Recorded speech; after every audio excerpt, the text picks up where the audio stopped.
এতদিন পর্যন্ত আমাদের যে এখানে রাজনীতিটা হয়েছে, আমাদের যে বড় পার্টিগুলো, ধরেন আওয়ামী লীগ, বিএনপি, জাতীয় পার্টি, জামাতে তো আসলে ফিমেল রিপ্রেজেন্টেটিভ নেই।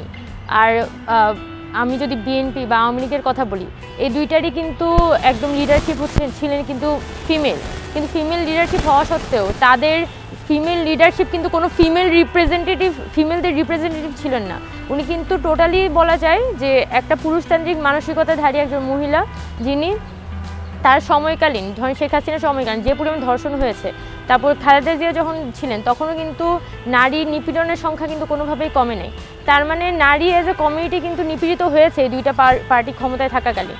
এবং এইটার তাদের দলে অনেক নারী নেত্রী থাকা সত্ত্বেও, যেমন আওয়ামী লীগে কিন্তু মতিয়া চৌধুরী ছিলেন, যার একটা দীর্ঘ রাজনৈতিক জার্নি ছিলেন, সাহারা খাতুন ছিলেন, তাদের কিন্তু একটা দীর্ঘ রাজনৈতিক জার্নি ছিল।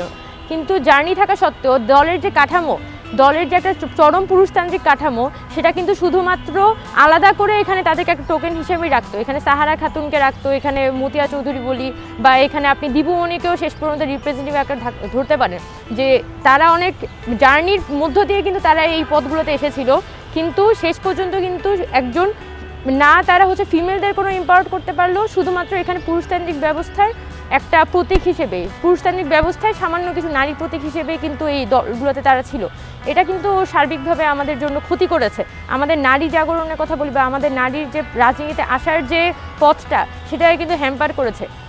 আমাদের ফ্যামিলিরা তো নিশ্চয়ই এখন চাইবে না যে তার ফ্যামিলির মেয়ে কোনোভাবে দীপুমণি হোক বা শেখ হাসিনা হোক, তাই না?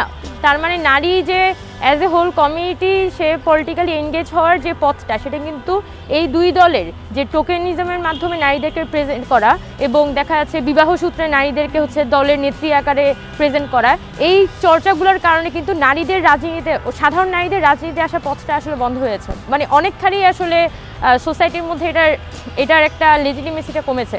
তো সেই জায়গা থেকে ধরেন মানে আমরা যেটা মনে করি যে এখানে নারীর যে একটা ব্যাপক অংশগ্রহণ ছিল এই জুলাই অভ্যুত্থানে, সেখান থেকেই বোঝা যায় যে কি নারীদের কিন্তু নিজস্ব একটা পলিটিক্যাল এজেন্সি আছে।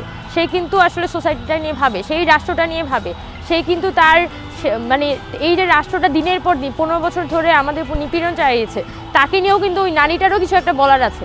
তো এই যে নারীরা কমিউনিটি আকারে যখন এই গণহত্যার সময়কালীন নেমে আসলো, ইভেন কোটা সংস্কারের সময় নেমে আসলো, যার আমরা যখন বললাম যে আমরা আসলে নারী কোটা চাই না, এগুলা কিন্তু অনেক অনেক বড় মনের হইতে হয়। দেশটাকে বলি বা আমাদের সোসাইটিটাকে অনেক বড় মন নিয়ে কিন্তু আমরা তখন রাস্তায় নেমেছিলাম যে আমরা আসলে পরিবর্তন চাই।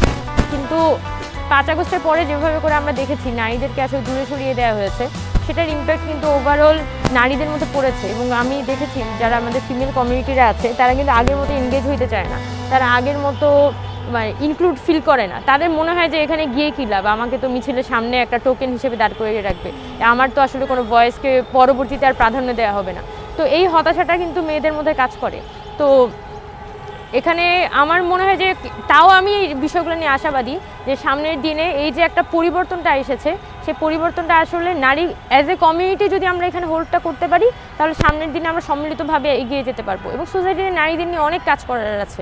রিসেন্টলি যে ধর্ষণের এই পরিমাণে বেড়ে গিয়েছে, এগুলো নিয়ে কিন্তু অনেক কাজ করার আছে, যেগুলো মানে আমি দেখছি আর কি যে ওই পরিমাণে ভয়েসটা রেজ করা হচ্ছে না।